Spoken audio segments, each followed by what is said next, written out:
พี่น้องวันที่8เมษายน2569ครบรอบ62ขวบ62ขวบคุณพ่อวีรพงษ์วงศ์ศิลป์หรือนายสิทธิพงษ์โพไขแสงผู้บริหารหมอลำวงศิลปินภูไทยพี่น้องเอ๋ย62ปีแล้ว62ปีแล้วเป็นคนภูไทยพี่น้องเอ๋ยคุณพ่อเกิดเมื่อวันที่8เมษายน250762ปีอยู่ที่บ้านเก่าเดือตำบลทุ่งคองอำเภอขโมงจังหวัดกาฬสินธุ์พี่น้องมีพี่น้องทั้งหมด10 คนพอวีเป็นคนที่เก่าคอยเว้าผู้ไทยหรือเว้าหยังวะเป็นลูกของคุณพ่อคำผางโพไขสอนและคุณแม่สอนสีเครือดงพี่น้องเป็นลูกเศร้าไห้เศร้าหน้าก็ยังว่าอีพอนั่นน่ะบัดนี้นี่สนใจในด้านหมอร้องหมอลำเข้าสู่วงการหมอลำตอนอายุ21ปีเมื่อพศ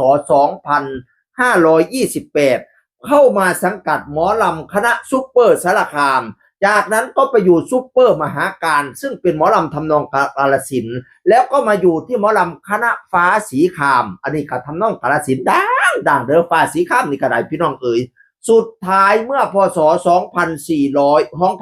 2547คุณพ่อก็มาตั้งคณะหมอลำของตัวเองคือคณะศิลปินภูไทย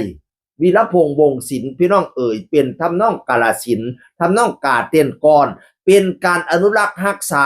ศิลปะวัฒนธรรมสาขานี้ให้สืบไปยาวนานเท่านานพี่น้องเอ๋ยสืบห้อยตาว่าห้อยปูไว้บ่ให้ทิ่มไตมาได้ศูนย์เดี๋ยวนี้หมอลำทำนองกาฬสินธุ์มันหายากส่วนใหญ่มีแต่หมอลำขอนแก่นที่ดังๆอยู่ตอนขณะเนี่ยทำนองกาฬสินธุ์ทำนองกาเต้นก่อนนับมือสิมาหับมาหายคุณพ่อก็ได้มาอนุรักษ์รักษาไว้หีดบ่ให้หมองข้องบ่ให้เสาสิมาบ่ให้เก่าหีดแต่โกข้องแต่เขาหีดผู้เฒ่าเฮานั้นให้รักษาอีพอก็เลยมาสืบสานศิลปะหมอลำทำนองกาฬสินธุ์ไว้พี่น้องเอ๋ยเฮ็ดให้คุณพ่อนี่เป็นคนสำคัญของจังหวัดกาฬสินธุ์นะได้รับปริญญาดุษฎีบัณฑิตกิตติมศักดิ์จากสถาบันบัณฑิตพัฒนศิลป์กระทรวงวัฒนธรรมปริญญาเอก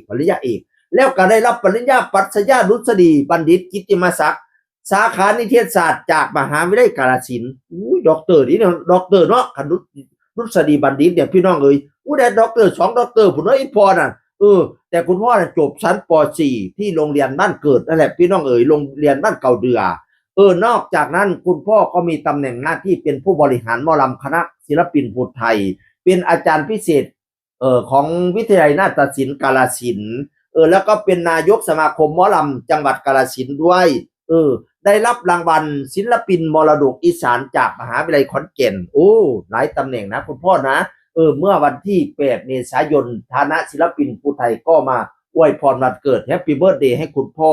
ลูกหลานหลายผู้หลายคนก็มาอวยพรให้บอดตั้มจากคณะยังไก่อีสานศิลป์ก็มาอวยพรให้พี่น้องเอ๋ยคุณหลังห้านหลังเวทีนะคุณย่าป้อนเค้กคุณปู่นะ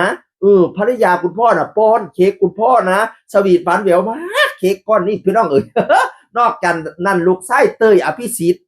ลูกไส้หมอลำเตยอภิสิทธิ์กับปอนเค้กพอจะแม่นตาฮักได้ลูกไส้เตยก็ได้พี่น้องเอ๋ยแต่ว่าลูกไส้เล่าชื่อว่าลูกไส้มากเด้ออันนั้นลูกไส้เตยเป็นลูกไส้หมอลำพี่น้องเอ๋ยลูกไส้อีเลียนมีลูกชาย1คนลูกสาว1คนหลวงพ่อนามาร์กนี่ก็มาเป็นผู้บริหารต่อจากคุณพ่อพี่น้องเอ๋ยกับวันเกิด12 ปีก็พอเจริญให้หงเฮียงเหลียงเหลี่ยมเด้อพอเด้อให้แข็งแรงให้เจ้าแจ้งปันดาวให้เจ้าเขาปันไฟ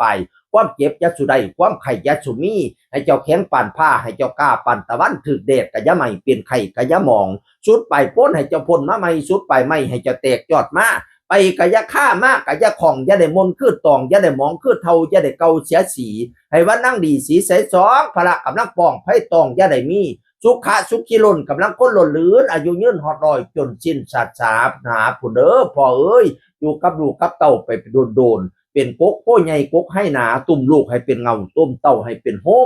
งให้เป็นโค้งไม่ซักลักให้เป็นลักไม่เกณฑ์เปลี่ยนให้เป็นเปลี่ยนเพี้ยนกะยุ่งมุ่งลูกมุ่งเต้าไปโดนอยู่กับลูกกับเต้านี่ล่ะอีพ่อเอ้ยแฮปปี้เบิร์ธเดย์คุณพ่อวีรพงษ์วงศ์ศิลป์เสียงคนเก่าสุฟังสวัสดีครับ